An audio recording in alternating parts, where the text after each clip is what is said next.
Please welcome your 1972 President-elect, Lyndon Baines Johnson. Before we get on with the oath of office, I'd like to ask you a few questions, sir. By the way, welcome back home to the White House. Good to be back home again. Lady Bird was telling me earlier that you'd consulted your personal astrologer.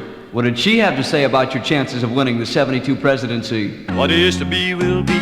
What ain't to be just might happen.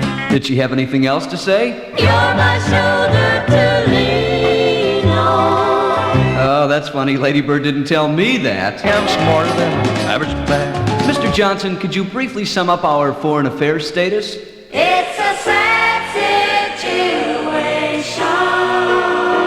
Well then, Mr. President, what do you think we as a nation need the most? We need to get high.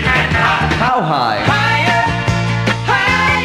After leaving Hubert Humphrey at LA International Airport, we see you chose Martha Mitchell as your new vice president. How did you approach her?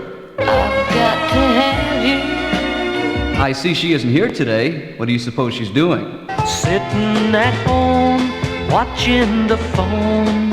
Why'd you choose her over Spiro Agnew? Anything's better than nothing. Speaking of replacements, who's your new presidential aide now that Henry Kissinger's gone? The happiest girl in the whole USA.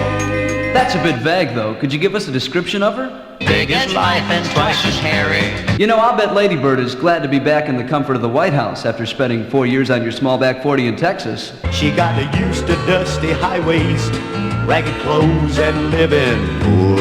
By the way, how are things on the LBJ? Nothing but acres of tar and cement. They tell me that Ralph Nader has condemned your Lincoln limo as being unsafe for the road. I ain't scared, the brakes are good, tires fair. One last question, Mr. Johnson. What's Spiro Agnew doing now that he's out of work, last you heard? He was driving the Nashville garbage truck. The boy sure seemed down in the dumps.